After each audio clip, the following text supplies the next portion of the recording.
দেখুন আপনাকে বলি, আমার সাথে পেরে উঠতে পারছে না। আমার নামে একাধিক ধারায় একাধিক মামলা দিয়েছে। কদিন আগে আমাকে 24 ঘন্টা আটকে রেখেছিল। এই সমস্ত অ্যাডভোকেট যারা আছেন, ইনাদের মতো ছিলেন আরো অ্যাডভোকেটরা আসে আমাদেরকে জামিন করিয়েছে। তো আমাকে আটকাতে পারছে না। তাহলে কি হবে? সামাজিকভাবে আমার যে রেপুটেশন তৈরি হয়েছে, আমি যে মানুষের পরিষেবা দিচ্ছি, জাত ধর্ম বর্ণের ঊর্ধ্বে গিয়ে মানুষের পাশে দাঁড়াচ্ছি, এটাই শাসকের ঈর্ষার কারণ হয়ে দাঁড়িয়েছে। আমাকে অফার হচ্ছে তৃণমূলে জয়েন করার জন্য, আমাকে নামে মিথ্যা মামলা হচ্ছে। সবটাই যখন আমি প্রত্যাখ্যান করছি, আমার সাথে আর কোনো অ্যাঙ্গেল থেকে পেরে উঠতে পারছে না। পাবলিক পারসেপশন আমার সম্পর্কে যদি খারাপ হয়, পাবলিক ডোমিনে আমাকে এই ধরনের মিথ্যাচার করা হচ্ছে। আমি একটা কথা বলি, আমি 30 কোটি টাকায়, আমি এখন ক্যামেরা বলছি, নিলে 3000 কোটি টাকা নিয়ে আর আমি ভাববো? যদি ভাবি, নেবো না। ওই 30 কোটি টাকা আমার বাড়িতে, আমার হাতে ধুলো।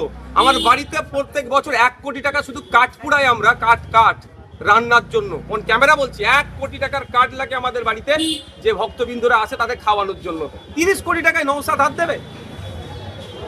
3000 কোটি হলে তাও আমার ভক্তরা বিশ্বাস করতো যে তাহলে হতে পারে, তাও বিশ্বাস করবে না। আমি প্রসঙ্গক্রমে বলছি 3000 কোটি কেন? একদিকে আমার মিনিস্ট্রির অফার আছে, সেটাকে আমি সরিয়ে দিচ্ছি, আর আবার 30 কোটিতে আমাকে আটকে রাখবে? এই গল্পর জবাব আমাদের যারা উকিল সাহেবরা আছেন তারা কোর্টের মাধ্যমে। নওশাদ ভাই এগুলোর মধ্য দিয়ে কি বলতে চাইছেন তিনিই জানেন। তিনি কি মমতা ব্যানার্জির সঙ্গে যখন নবান্নতে দেখা করেছিলেন, তখন কি তিনি এই বিষয়ে কোনো কথা বলেছেন? এটা আজ অব্দি আমরা জানতে পারিনি। নওশাদ ভাইকে এটা ক্লিয়ার করতে হবে, 1 নম্বর।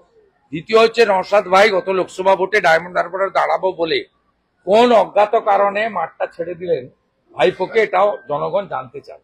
তৃতীয়ত হচ্ছে, নওশাদ ভাই কি এখন থেকে ভোটের 6 মাস আগে এই কথাগুলো বলতে শুরু করলেন, যাতে তিনি জানুয়ারি ফেব্রুয়ারি মাসে মমতার সঙ্গে গিয়ে বলবেন যে আমি চাপ নিতে পারলাম না, তাই আমাকে যেতে হলো। নমস্কার বন্ধুরা, আমার নাম ধ্রুবজ্যোতি সরকার। তৃণমূলের বিরুদ্ধে বিস্ফোরক অভিযোগ নওশাদ সিদ্দিকীর। তিনি জানান, বিধানসভার মধ্যেই আমাকে তৃণমূলে যাওয়ার প্রস্তাব দেওয়া হয়। এর পাশাপাশি আরো জানান, তিনি রাজি না হওয়ায় তার বিরুদ্ধে কুৎসা ছড়াচ্ছে তৃণমূল। পাল্টা নওশাদকে খোঁচা শুভেন্দু। শুনুন আরো কি বললেন নওশাদ সিদ্দিকী। রিসেন্টলি আপনাকে কোন অফার দেওয়া হয়েছে তৃণমূল থেকে, বা কোন দল থেকে অফার পেয়েছেন? দেখুন, আমাকে তো অবভিয়াসলি তৃণমূল থেকেই তো আমাকে সবসময় করা হচ্ছে চলে আসুন। এখন নতুন একটা ট্রেন্ড শুরু করেছে, আপনার সিটটা বাঁচিয়ে রাখতে হবে, আপনি দিদির সাথে যোগাযোগ করুন। আর আমি উত্তর দিয়েছি সেটা মিডিয়ার মাধ্যমে বলছি, দ্বিতীয়বার যে বিধায়ক হতেই হবে এই লোভ লালসা আমার মধ্যে নাই। আমি এতটুকুই বুঝি, আমি জেলে যখন আমাকে 42 দিন রেখেছিল, আমি শহীদ গোপীনাথ সাহার জীবনী জেলের মধ্যে পড়েছিলাম। তিনি 19-এর কোটা পার হয়নি, দেশের জন্য জীবন উৎসর্গ করেছিল।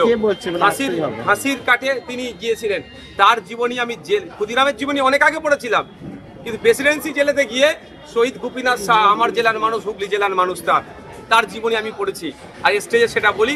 আর বাস্তবেও তিনি 19-এর কোটা পার হয়নি, আমার এই 30 কোটা জাস্ট ক্রস করছি, 30-এর কোটাতে আমি জাস্ট এন্টার করেছি। সুতরাং আমাকে এই কিনতেও পারবে না, মিথ্যা মামলাতে আমাকে আটকাতে পারবে না। আপনাকে অফার কে দিচ্ছে? আপনি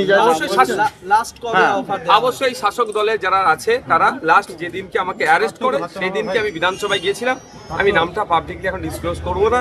সেদিনকে আমি বিধানসভায় গিয়েছিলাম, আমার স্ট্যান্ডিং কমিটির একটা মিটিং ছিল, সেই সময় আমাকে শাসক দলের এমএলএ দ্বারা বোঝানো বলবেন বা অফার বলবেন বা ভয় দেখানো, সবটাই হচ্ছে, কিন্তু পুরোটাকে আমি পাত্তা দিচ্ছি না।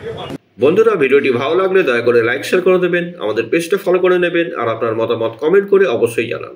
ধন্যবাদ।